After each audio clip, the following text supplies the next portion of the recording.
So you want a CNC? What for? What do you want to use it for? I've been using the X-Carve almost a year now, and today I'll give you my honest review about the machine. I won't dive into the technical stuff all too much, there are others that do that better, but I will let you know what I think are the good and the bad things about this machine, and if I think you should get one.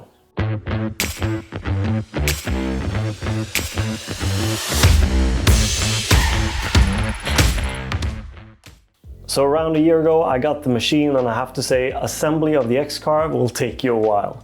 The instructions on Inventable's website is easy to follow, but it still takes at least a day. And I rarely have a day without other obligations, so be prepared, it's going to take you a while to assemble the whole thing. I think I spent around 2.5 days in total. The work area of the X-Carve is 750 by 750 millimeters.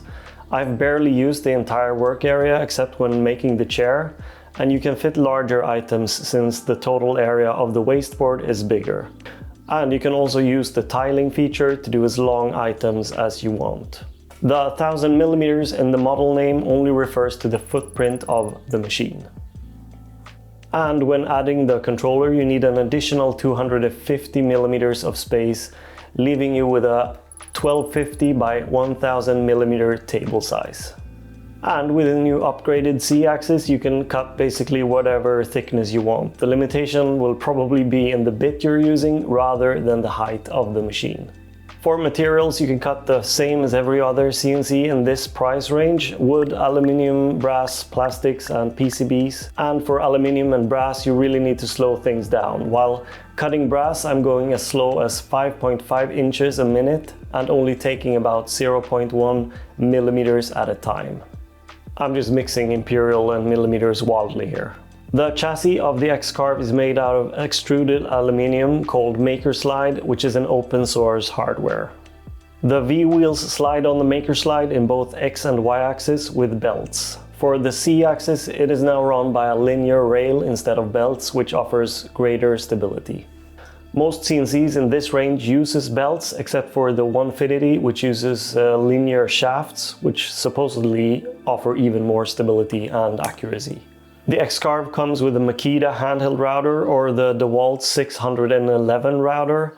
The reason the Makita might be a bit better choice is its lowest speed is lower than the DeWalt, which can actually result in better cuts. It can handle both 1/8 inch bits or 1/4 inch bits. And as I'm in Europe, I'm using 6mm bits as well. You just need to have the correct size collet for that. The dust collection on the X-Carve works really good. I am using a small shop vac that I have connected at all times, and this setup is perfect. The software that comes with the X-Carve is Easel, and that I have talked about in the past. It is easy to use, and the only downsides with it is that it only works online and that there is no 3D carving built into it. But there's one thing that I would love to see, and that is the option to do a final pass, like a final finishing pass that could clean up the ends. And while we're on that topic, I would also love to see an option to go back and do one more pass at a new depth, because every so often it happens that I don't get the depth cut set deep enough, and that means I have to get the material off and finish the cut with the bandsaw. And I would love to be able to go back and just do a final pass at a new depth. But all of that could be solved by using Fusion 360 to create G-code that is sent to the X-Carve via Easel instead. So the things I like about the machine.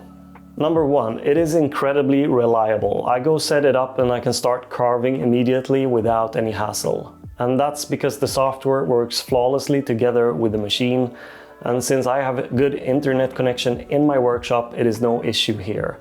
But if you're planning on placing your X-Carve where you don't have access to internet, you would have to rely on your cellular connection, I guess. Number two, I also love that the X-Carve with its latest upgrades can go really fast. The new Z-axis upgrade makes it really sturdy, and the new motors also makes it run a lot quicker than the older version. When cutting my snooze boxes, I go at around 1400 millimeters a minute with a cut depth of 1.3 millimeters without issues. And I have had it run faster as well. You just need to rely on your bit not overheating. And number 3, the best thing with the X-Carve has to be that there's a great community behind it. If anything goes wrong, there's a forum, customer service and Facebook groups that will help you instantly. I've had some issues in the past and the forum alone helped me a great deal. So some of the downsides of the machine. Number 1, the belts on the Y and X axis needs to be maintained. They need to be tightened and also the V wheels needs to be adjusted to run smoothly. And if they don't, it will cause you some headache getting them correctly adjusted. It isn't something I do every time I run the machine, but you need to keep an eye on it. And every so often when changing bits, I need to put a lot of pressure on the router and that causes me to accidentally move the spindle a couple of millimeters and that ruins my starting position. Now there is a solution for the spindle moving when changing bits, and that is to open the controller and change the switch on the 4th channel on all of the axes, and that means that the motors will lock when the machine is turned on. It will probably shorten the lifespan of the motors, but it might help you changing bits without moving the machine. Which brings me to number 2. I would love to see a 3-axis probe instead of just a Z-axis. That would greatly improve the ability to set the starting point perfect. As of now, I tend to start my work 0 from the center of my workpiece instead, as I find it easier than finding the corner of the workpiece. Now, this might seem like nitpicking, and it is, of course. It isn't a huge deal, but when you want to do something really precise, it tends to be hard to find that exact spot. And number 3, as I said before, I would love to see some more improvements to the software, which would greatly improve the usability of the machine. Being able to do a finishing pass would actually be my number 1 wish. Now I can of course do that through Fusion 360, but going through easel, everything else is so simple in there, I would just love to see it. So, should you get the machine? Yes and no. As of today, the price of the X-Carve, which now includes the upgraded wasteboard, belt and motor kit C-axis upgrade, will run you $25.99.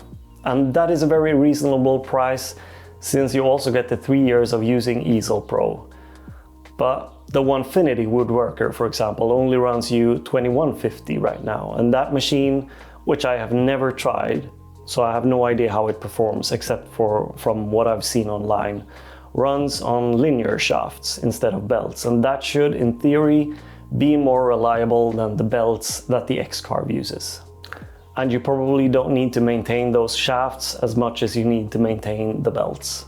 But then again, that doesn't include a router, for instance. So all in all, I think those machines ends up around the same price. I am Frappa wanted to know, is it worth the price considering the price on other options? I would say yes it is, but I haven't tried the options, so I can't really say. But I will say this, I am extremely happy with this machine. Salvesen Design wants to know, have you had any issues with precision square cuts?